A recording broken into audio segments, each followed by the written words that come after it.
Class 12 CBSE, Chapter number 6, Staffing Business Studies. So what is staffing? The managerial function of staffing involves manning the organizational structure through proper and effective selection, appraisal and development of personnel to fill the roles designed into the structure. Staffing क्या है? Staffing एक managerial function है जिसके अंतर्गत हम क्या करते हैं कि हम जो हमारा ऑर्गेनाइजेशन है उसका जो स्ट्रक्चर है उसको सही से चलाने के लिए हम बड़े ही अच्छे ढंग से, इफ़ेक्टिव ढंग से सिलेक्शन करते हैं, उन सिलेक्टेड लोगों को अप्रेज करते हैं या उनका परफॉर्मेंस मेजर करते हैं और उनके डेवलपमेंट पे ध्यान देते हैं ताकि वो जो रोल्स उन्हें दिए जाने हैं और जिसके ज़रिए वो स्ट्रक्चर में फिट होंगे ताकि वो अपना काम अच्छे से कर पाए. The staffing function of management pertains to recruitment, selection, training, development, appraisal and remuneration of personnel. Staffing के अंतर्गत क्या आएगा? स्टाफिंग के अंदर आपको सब चीज़ें मैनेज करनी पड़ेगी. जैसे रिक्रूटमेंट करना पड़ेगा, रिक्रूटमेंट के बाद आपने जो लोग इकट्ठा किए हैं उसमें आपको सिलेक्ट करने पड़ेंगे, उनको ट्रेनिंग देनी पड़ेगी, उनका डेवलपमेंट करना होगा, उनकी अप्रेजल पे ध्यान देना होगा, मतलब परफॉर्मेंस मेजर करके उनको फिर रिवॉर्ड्स देने होंगे, फिर रेम्यूनरेशन यानी उनका पे, सैलरी जो होता है वो किसी भी हर व्यक्ति का, पूरे ऑर्गेनाइजेशन का. तो ये स्टाफिंग का मेन रोल है. स्टाफिंग का मतलब सिर्फ लोग अपॉइंट करना नहीं होता है, ये सारी चीज़ों को भी ध्यान में रखना होता है. Features of staffing. Now staffing is an important function of management. Management का सबसे one of the most important function है. The basic concern of staffing is management of man power and human resource. Staffing का basic concern क्या है? उससे लेना देना किसके साथ है? मैन पावर को मैनेज करना, ठीक है, और जितना भी ह्यूमन रिसोर्स हैं उनको इफेक्टिवली यूटिलाइज करवाना.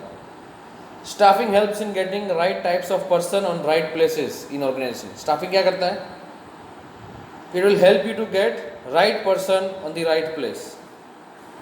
Staffing is a pervasive function, यानी it is performed by managers at all levels of the management. हर जगह उसका इस्तेमाल होगा.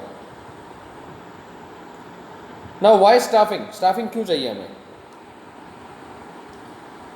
तो पहली बात है to ensure efficient performance of planning, organizing, directing and controlling functions of management.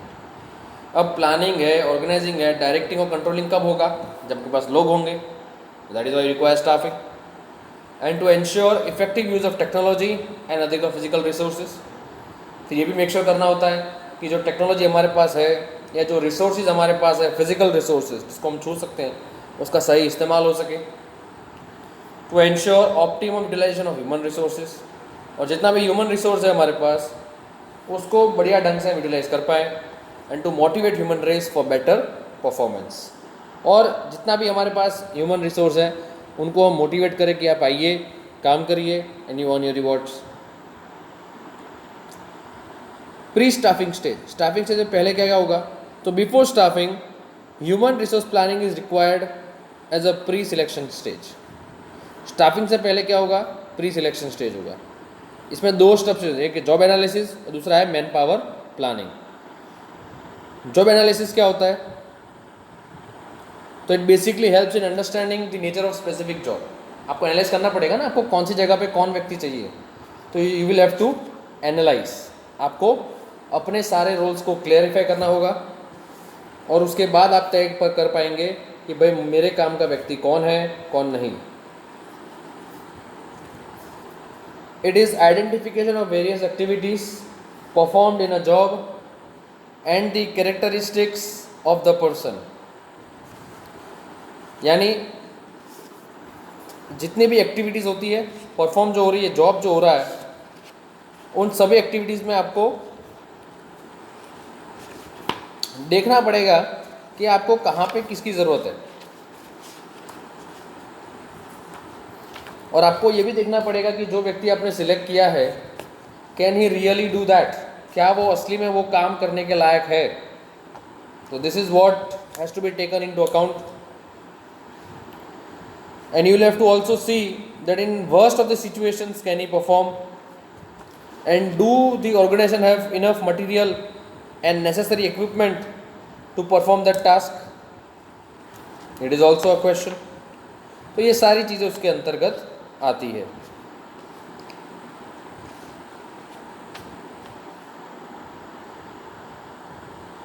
The second step was man power planning. आपने job analysis कर लिया, आपने देख लिया कि आपको कौन सा व्यक्ति चाहिए, किस काम के लिए चाहिए.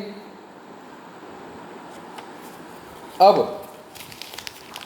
आपको उसको प्लान आउट करना पड़ेगा कि आप किस काम में कितना लोग इस्तेमाल करना चाहते हैं. So man power planning is a process of determining and ensuring that the organization will have an adequate number of qualified personnel. यानी मैन पावर प्लानिंग क्या श्योरिटी देगा आपको, कि वो आपको मदद करेगा कि आपका ऑर्गेनाइजेशन जो है उसके पास एडिक्वेट नंबर ऑफ पीपल है या नहीं काम करने के लिए. ठीक है. It helps to ensure the right number and right kind of people at the right place at the right time for doing the right things for which they are best suited for achievement of organizational goals. ये भी आपको ensure करेगा, it will help you out कि भाई आप अपने जो काम है can you do them properly, और क्या आपके पास सही व्यक्ति है सही जगह पर उस समय. क्योंकि बहुत बार ऐसा होता है कि we undermine the person and allot him such works which may not be for his category. अब वो व्यक्ति फाइनेंस का नॉलेज रखता हो और उसे हम मार्केटिंग को देंगे तो वो नहीं चलेगा. So you will have to plan out properly where to fit your selected people so that no problems occur during or whenever the work is being done. And you'll have to keep in mind that you always focus on your organizational goals. आपका ध्यान उस पर ज़्यादा रहना चाहिए.